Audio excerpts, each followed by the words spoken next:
Good afternoon छात्रों। 12th science के छात्रों का ऑनलाइन क्लासेस में स्वागत है। मैं संजय उपाध्याय, गणित प्रवक्ता CLM इंटर कॉलेज जानी। मुझे आपको मैथ पढ़ाना है। आपसे मेरा परिचय पहले है क्योंकि 11वीं में हो चुका है। आप वही बच्चे जो 12th में आज आप आ चुके हैं, उनका क्लासेस में स्वागत है और शुभकामनाएं भी। आप लोग सुरक्षित रहें और स्वस्थ भी रहें। तो प्यारे छात्रों, भाई मैथ शुरू करने से पहले मैं कुछ चीजें आपको पहले गणित के बारे में बताना चाहूंगा। देखिए, 12th जो गणित को 6 इकाइयों में बांटा गया है। ये 6 इकाई अंकों की दृष्टि से भी है और बुक के टॉपिक वाइज चेंज करने की दृष्टि से भी है। तो पहली जो इकाई है, इसमें आपका आता है संबंध और फलन, जो हम आज स्टार्ट करने जा रहे हैं। जो संबंध और फलन आपकी पहली इकाई रहेगी, वो उसके 2 चैप्टर रहेंगे। पहला चैप्टर जिसमें संबंध और फलन आएगा और दूसरे चैप्टर में प्रतिलोम, त्रिकोणमिति, फलन रहेंगे। ये आपका अगर अंकों की दृष्टि से बात करते हैं तो 10 नंबर के ये 2 चैप्टर बनते हैं आपके। तो इन 10 नंबर में से 1 और 2 नंबर के अंक आपका संबंध और फलन से बनते हैं, और त्रिकोणमिति जो फलन है उससे कभी कभी 4 नंबर का भी प्रश्न बन जाता है। 1-2 के तो बने ही बनेंगे, लेकिन 4 का भी बन जाता है, बड़े क्वेश्चन उसमें हैं। अब इकाई दूसरी जो इकाई यूनिट 2 है, उसमें आपका आ जाता है बीज गणित। यानी कि आप बीज गणित से पहले से भली भांति परिचित होंगे। तो बीज गणित में एक आपका एक टॉपिक रहेगा जिसमें 2 चैप्टर आपके पूछे जाते हैं, जिसे आव्यूह और सारणी कहते हैं। आव्यूह को इंग्लिश में मैट्रिक्स और सारणी को डिटर्मिनेंट कहते हैं। इस पर भी हम डिस्कस करेंगे। ये आपका अंकों की दृष्टि से 13 नंबर का 2 चैप्टर होते हैं। बहुत ही स्टेप बाय स्टेप आपको ये सब समझने हैं। एक बहुत महत्वपूर्ण इकाई होती है इस बुक के अंदर, जिसे हम बोलते हैं कलन। कलन वैसे तो आपने 11वीं में इसका परिचय कर लिया है। 11वीं में जब हम पढ़ रहे थे तो मैंने अवकलन समझाया था, और कलन को अवकलन और समाकलन के 2 भाग होते हैं। इसमें आपको क्या पढ़ना है, इसके अंदर आप 3 चैप्टर आपको मूल रूप से डिस्कस करने, 3-5 चैप्टर। तो वो 5 चैप्टर, एक रहेगा सीमा और सतता यानी अवकलनीयता। सतता और अवकलनीयता पहला चैप्टर रहेगा, और अवकलनों के अनुप्रयोग दूसरा चैप्टर रहेगा। तीसरा समाकलन है, जो बहुत लेंदी है, बहुत ही इंपोर्टेंट चैप्टर आपका रहने वाला है। अब जब समाकलन पढ़ेंगे तो समाकलनों के अनुप्रयोग भी आएंगे और अवकल समीकरण आएगी। ये आपकी 3rd इकाई में आती है, 3rd यूनिट में आती है। ये सबसे बड़ा पार्ट होता है बुक का, जो 44 नंबर यानी 45 मार्क्स का रहता है। अगर आप अथवा वगैरह को छोड़ दें या अथवा को भी काउंट करें तो 60 नंबर, 60 से 70 मार्क्स से इससे आपका पेपर में आता है, अगर अथवा को भी आप काउंट करते हैं तो। क्योंकि क्वेश्चन में 5 में से 4 पूछ लेते हैं, तो छोड़ने वाला क्वेश्चन कौन सा है वो तो आप ही डिसाइड करेंगे कि भाई कलन का छोड़ रहे हैं या दूसरे किसी टॉपिक का आप छोड़ दें। यूनिट 4 में आपका सदिश तथा त्रिविम ज्यामिति आती है। सदिश आप लोग चैप्टर में पढ़ेंगे, यानी 11वीं में भी शायद मैंने इसके बारे में इसका परिचय कराया है। और 3D यहाँ से स्टार्ट हो जाती है। इसके अंदर 2 चैप्टर आपके रहेंगे। एक चैप्टर रहेगा सदिश और एक रहेगा त्रिविमीय ज्यामिति का परिचय, जो आपका 17 नंबर में पूछा जाने वाला है। यूनिट 5 जो होती है वो होता है रेखिक प्रोग्राम यानी लीनियर प्रोग्रामिंग। ये कंप्यूटर का एक प्रोग्राम है जो आपका 6 नंबर का एक सवाल आपसे पूछा ही जाना है, ये कंफर्म है। इसका 2 चैप्टर यानी 2 एक्सरसाइज होती है, 2 ही एक्सरसाइज लीनियर प्रोग्रामिंग की, लेकिन 6 नंबर का क्वेश्चन कंफर्म इसमें से पूछा जाता है। और 6ठी इकाई जो लास्ट इकाई है, जो है आपकी प्रायिकता, आपने 11वीं में पढ़ी है। इसमें से आपका 10 नंबर का पूछा जाता है। तो ये टोटल आपके 100 नंबर इस तरीके से बन जाते हैं। क्योंकि क्लास पहली है, ऑनलाइन क्लासेस की दृष्टि से तो मैं पहली ही क्लास ले रहा हूँ और मैं स्टार्ट कर रहा हूँ बुक का पहला चैप्टर। चैप्टर का नाम है संबंध, जिसे हम लोग इंग्लिश में रिलेशन भी बोलते हैं। फलन इसके बाद आने वाला टॉपिक है, उस पर मैं उसी समय डिस्कस करूंगा। फिलहाल मैं आपसे फलन के बारे में ही संबंध के बारे में ही डिस्कस करने वाला हूँ। तो संबंध संबंध कितने नंबर का आएगा ये आप लोगों ने नोट कर लिया है। 10 नंबर का संबंध आने वाला है। 1 नंबर के क्वेश्चन या 2 नंबर के क्वेश्चन बनते हैं। बेटे ऑनलाइन वीडियो का एक फायदा होता है कि आपको समझ ना आए तो बार बार आप इसे रिपीट कर सकते हैं। तो संबंध है क्या? देखिए 11वीं में मैंने रिलेशन एक चैप्टर रहा 11वीं में, फलन और रिलेशन, उसमें मैंने बहुत सारी चीजें आपको बताई है। फिर भी मैं क्योंकि स्टार्ट कर रहा हूँ उस चीज को फिर टॉपिक को लेके आ रहा हूँ तो वो सारी चीजें बता के चल रहा हूँ। संबंध है क्या? देखिए संबंध एक ऐसा वर्ड है जिससे आप भली भांति परिचित हैं, क्योंकि आम आदमी किसी न किसी रिलेशन के तहत हम लोग आपस में जुड़े हुए हैं। आप घर में रह रहे हैं, कोई ना कोई संबंध आपके परिवार में आपका किसी के साथ बना हुआ होगा। बेटा पिता पुत्र, माता पुत्री, भाई बहन, ये सब रिलेशन हमारे आम जीवन में बने रहते हैं। ऐसे ही आपका मेरा एक संबंध है। आप भाई हम लोग गुरु शिष्य हैं, ये एक हमारा रिलेशन बना हुआ है। ऐसे ही मैथ के अंदर या दो फलन के अंदर या दो समुच्चय के अंदर कोई रिलेशन हमें पकड़ में आ जाए या संबंध हम बना पाए तो उस संबंध को हम क्या कहेंगे और किस तरीके से हमें उसको रिप्रेजेंट करना है, तो ये इस टॉपिक के इस चैप्टर में हमें समझना है।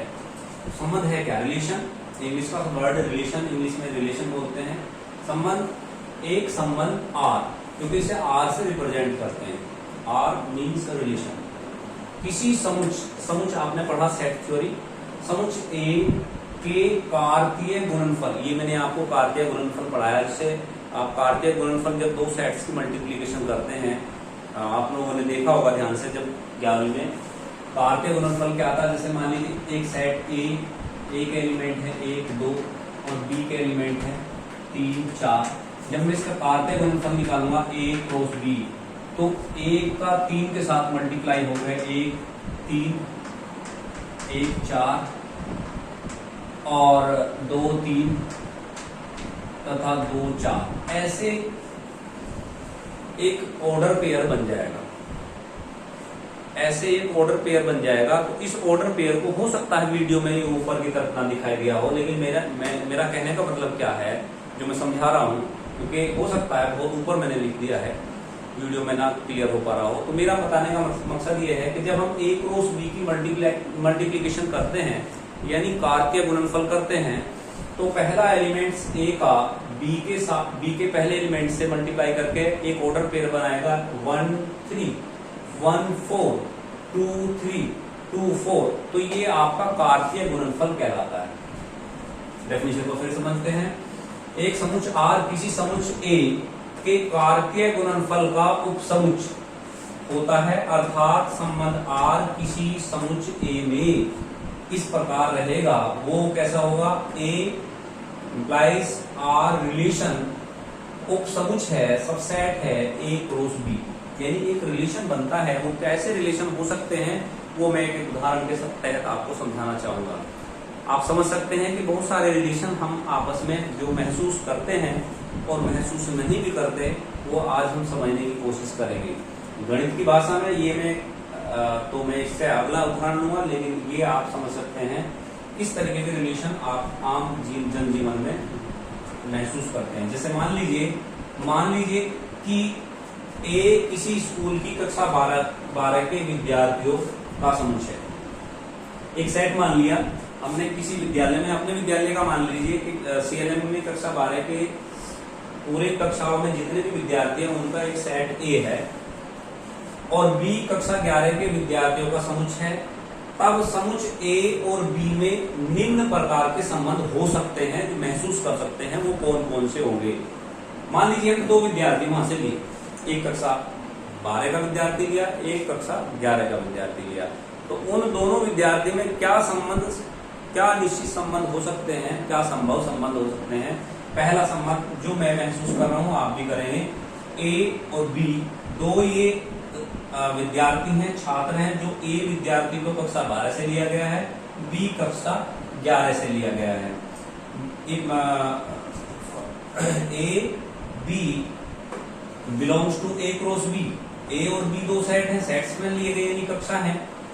A B का भाई है, हो सकता है। दोनों भाई बहन, एक कक्षा 12 में पढ़ रहा हो, एक कक्षा 11 में पढ़ रहा हो, तो इन दोनों के बीच में अगर मैं दोनों को लेके ये रिलेशन देखता हूं कि ये दोनों भाई बहन हैं, A B belongs to A cross B, A की आयु बी की आयु से अधिक है, ये भी एक रिलेशन बन सकता है। A B belongs to A cross B, A B की बहन है, ये भी एक रिलेशन बन सकता है।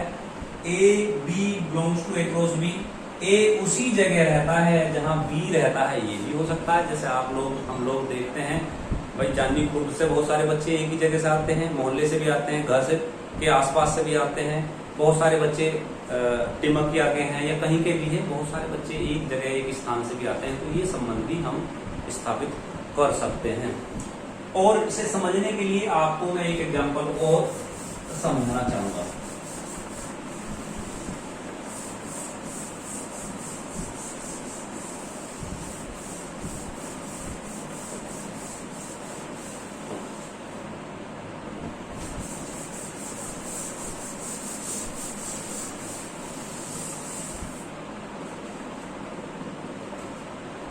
एक संबंध आप ये भी समझ सकते हैं,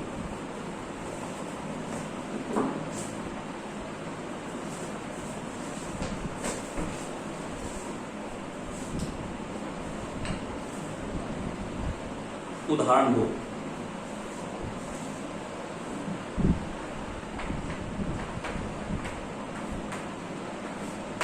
उदाहरण 2 में हम 3 प्रकार से संबंध पर विचार कर सकते हैं।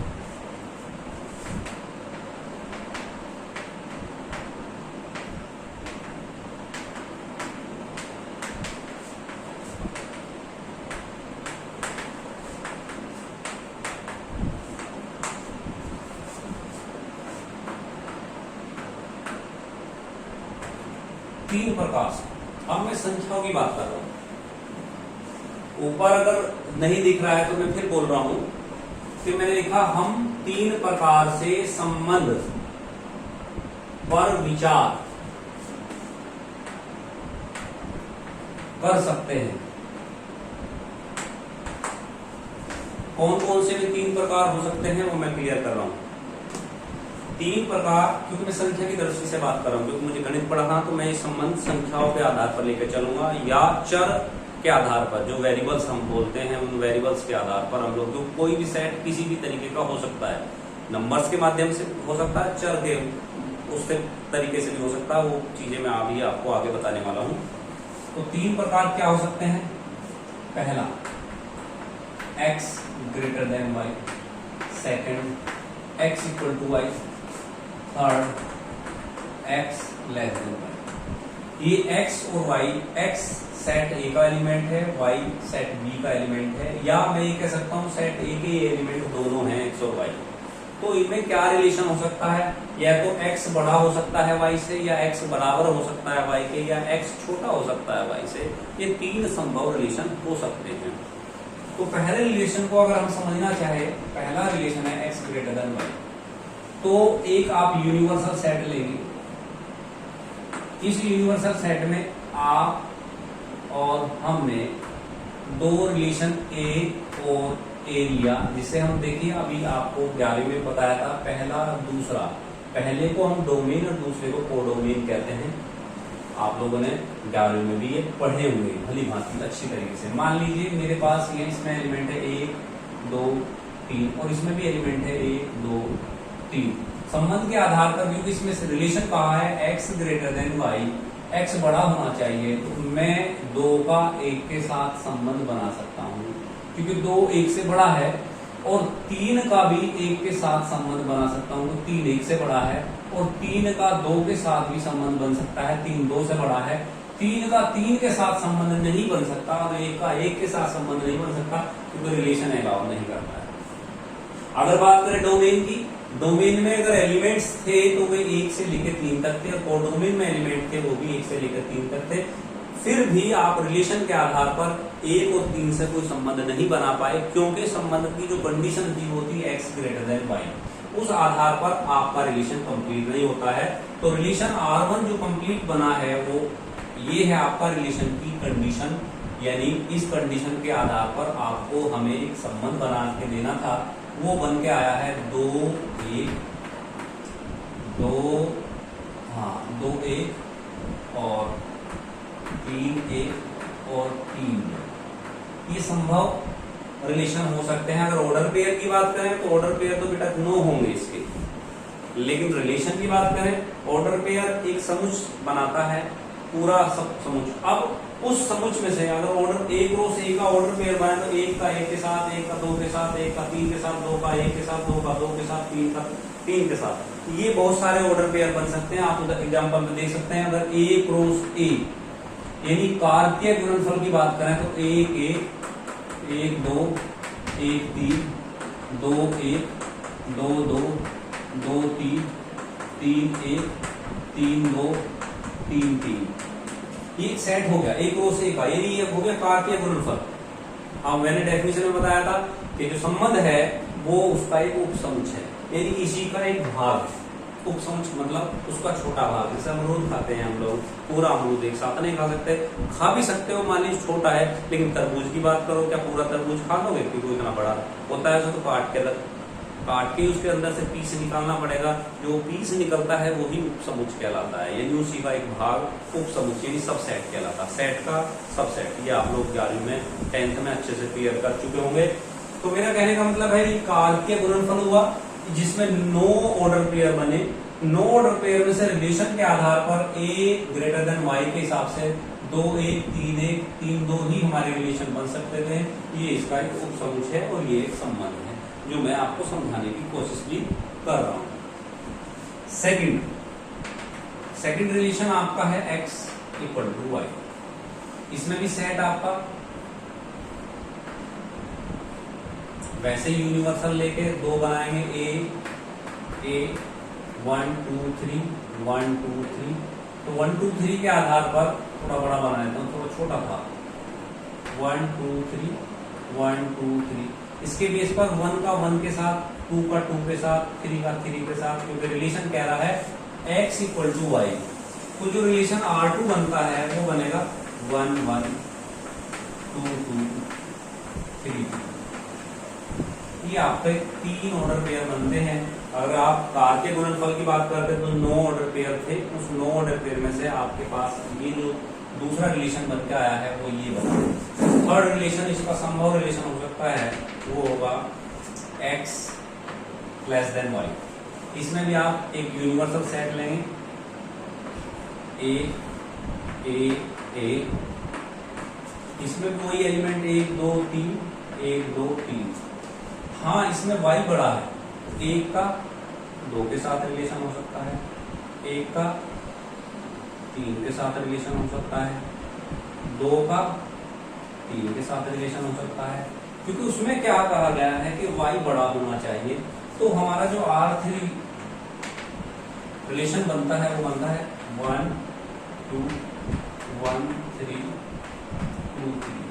तो आप इस केस में देख सकते हैं कि इसमें 3 बड़ा है, यानी सेकंड वाला जो एलिमेंट जिसे हम कोडोमेन कहते हैं उसके एलिमेंट बड़े हैं और डोमेन के एलिमेंट छोटे हैं। तो ऐसे केसेस में हमारे 3 संभव रिलेशन बने हैं। अब आप बच्चों चेक कर सकते हैं ये तीनों ही रिलेशन इसी के अंदर से निकाले गए हैं। ये कंप्लीट ऑर्डर पेयर है 2 सेट का, जिसे कार्तीय गुणनफल कहते हैं, जो मैंने आपको 11वीं में समझाया है कार्तीय गुणनफल क्या होता है। मेरी बात समझ में आई होगी बच्चों। जो बात मैं क्लियर कराने चाहता हूँ, मेरा मेन मकसद था या मेरा मेन मकसद है भी कि आपको ये जरूर समझ में आ जाए कि संबंध है क्या। संबंध के बेस पर ही, क्योंकि हम लोग आगे की बहुत सारी चीजें निर्धारित करते हैं, फलन कैसे निर्धारित किया जाता है या फलन कैसे बनाया जाता है, वो एक रिलेशन के आधार पर ही हम लोग फलन को बनाते हैं। और फलन के बेस पर ही हम प्रतिचित्रण भी बनाते हैं। चित्रण का मेरा मतलब है ग्राफ बनाते हैं। इस पे फलन का संबंध का बहुत बड़ा रोल होता है फलन को और सारी और बाकी की चीजों को क्लियर करने में। अब मैं इसके बाद आगे की जो टॉपिक रहेगा वो क्या है वो मैं शेयर कर देता हूँ।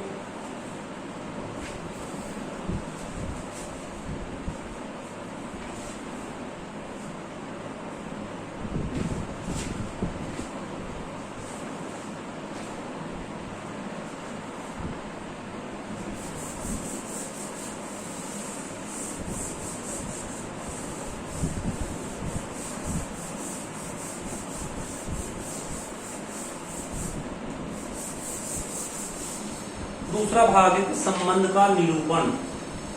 संबंध को कैसे निरूपित किया जाता है, संबंधों का निरूपण।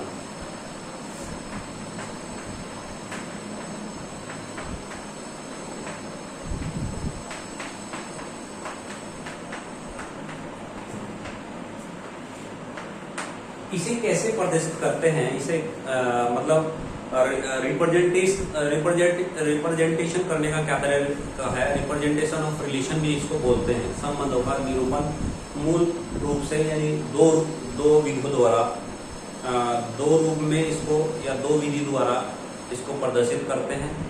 आपने सेट थ्योरी में पढ़ा होगा। दो विधि कौन कौन सी है, एक रोस्टर विधि, एक समुच्चय यानी निर्माण विधि। दो प्रकार से इसको लिखा जाता है, दो या तीन प्रकार। नंबर एक रोस्टर विधि। रोस्टर विधि द्वारा इसे बोलते हैं, रोस्टर विधि को टेबुलर फॉर्म भी कहा जाता है। रिलेशन को टेबुलर फॉर्म में प्रकट करना या बताना हमारा रोस्टर विधि कहलाता है। जैसे किसी संबंध को इस विधि से निरूपित संबंध में संबंधित सभी क्रमिक युग्म समुच्चय के रूप में लिखे जाते हों। जैसे मैंने अभी उदाहरण में बताया था, इस विधि के अंदर जो एक संबंध बनेगा वो समुच्चय यानी सेट थ्योरी यानी सेट के रूप में ही लिखा जाता हो, वो रोस्टर विधि कहलाती है। जैसे अभी आपके सामने मैंने दो तीन उदाहरण भी आपके सामने रखे थे। मान लीजिए एक सेट है ए के अंदर एलिमेंट है दो, 1 2 3, या मैं दो ही एलिमेंट ले लेता हूँ तो छोटा, और एक सेट बी है जिसके अंदर एलिमेंट है 1 और 4, और रिलेशन है x = y²। ये एक रिलेशन है। तो संबंध जो बनेगा वो बनेगा a का और 2 4। तो ये विधि जो होगी, इस तरीके से लिखने की विधि को आप रोस्टर विधि कहेंगे। मेरी बात समझ में आई? यहाँ संबंध था x = y², यानी जो x एलिमेंट होता है जिसे हम डोमेन का एलिमेंट बोलते हैं, पहला अवयव होता है वो y² यानी कि कोडोमेन की स्क्वायर के इक्वल है। यानी ये दोनों, इनमें तो कोई बात क्लियर नहीं हो पा रही है, ये तो दोनों इक्वल भी दिखाई दे रहे हैं, लेकिन यहाँ देखो 2 2 2 4, यानी y जो है वो, सॉरी मैं गलत बोल गया, ये मैं कहूँगा y = x²। ये एक संबंध है, y = x², यानी पहले डोमेन के वर्ग से आपका कोडोमेन का एलिमेंट बनता है। यानी डोमेन का वर्ग यानी 2 का वर्ग 4 बनता है। ये एक रिलेशन है, इस रिलेशन को मैंने आपको समझाया है। दूसरा है निर्माण विधि, जिसे सेट बिल्डर फॉर्म बोलते हैं। सेट बिल्डर फॉर्म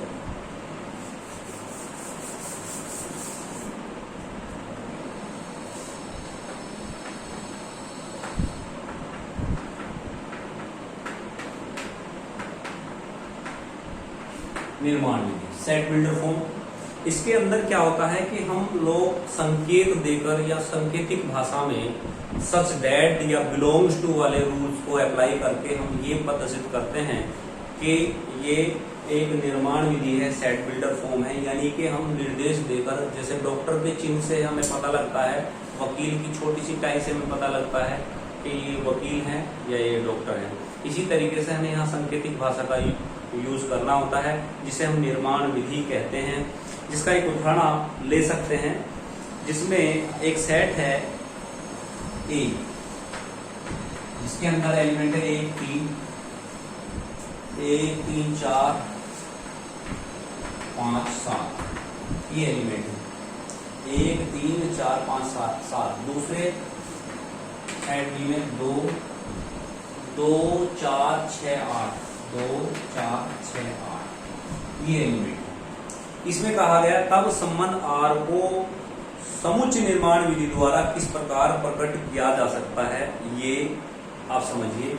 एक सेट R निर्माण विधि द्वारा लिखा जाएगा x y belongs to such that, x y such that x belongs to A और y belongs to B।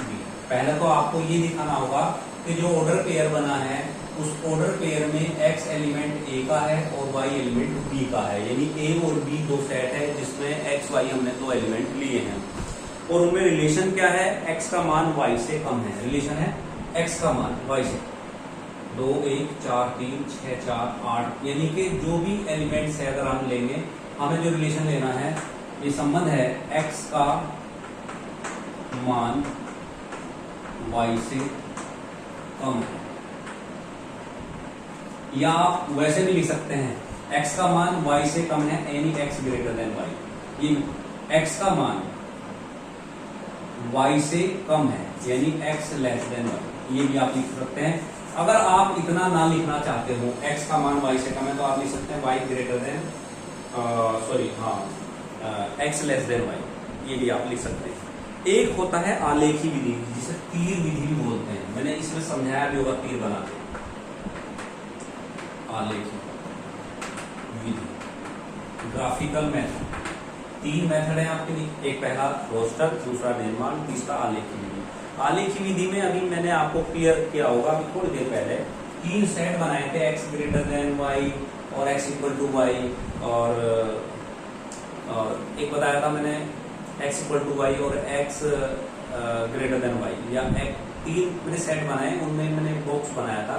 उस बॉक्स में मैंने तीर द्वारा उसको समझाने की कोशिश की थी। तो जो बॉक्स में यूनिवर्सल सेट और ए और बी दिया था, तो ये विधि अगर इस तरीके से हम प्रदर्शित करते हैं किसी को, तो वो हमारा होता है आलेखी विधि द्वारा संबंध को समझाने का एक तरीका। आप फिर समझ सकते हैं, एक यूनिवर्सल सेट ले लीजिए, इसमें 2 ए और बी, इसमें 1 2 3 1 2 3 मैंने थोड़ी देर पहले बताया था। अगर मैं यहाँ आलेख द्वारा x इक्वल टू y ले रहा हूँ तो a का इनका संबंध इस तरीके से आलेख द्वारा आप प्रदर्शित करते हैं। तो यहाँ 1 1 2 2 3 3 इस तरीके से आपके ये विधियां हो जाती हैं। संबंध को किस तरीके से 3 विधि द्वारा प्रदर्शित किया जा सकता है, यानी कि 3 विधियों द्वारा आपके सामने प्रश्न रखे जा सकते हैं, आपको और हमें उसको समझना है। तो आज इस वीडियो में मैं इतना ही आपको बताने की कोशिश, इतना ही मैं रखूंगा। अगली वीडियो में जब मैं लेकर आऊँगा, इसमें संबंध का प्रांत और परिसर रहेगा और संबंध के प्रकार रहेंगे। नेक्स्ट वीडियो में आपको एक तो प्रांत क्या होता है और उसका परिसर, और फिर संबंध के प्रकार, कितने प्रकार के संबंध होते हैं वो मैं क्लियर करने की कोशिश करूँगा। और उसके बाद हम एक्सरसाइज करेंगे। पहला काम हमारा है कि इसकी जो फंडामेंटल चीज़ें हैं, यानी जो मूल बातें हैं, उसको बहुत ध्यान से, बहुत कायदे से आपको समझना है। पहली वीडियो मेरी आई है, इसके बाद नेक्स्ट डे मेरी नेक्स्ट वीडियो आएगी और आप कंटिन्यू उसको पढ़ते रहेंगे और मेहनत करते रहेंगे। प्रयास मेरा वही रहेगा कि आपको ज़्यादा से ज़्यादा अच्छा से अच्छा बताने का प्रयास करूँ, प्रयत्न करूँ। धन्यवाद छात्रों, आज बस इतना ही।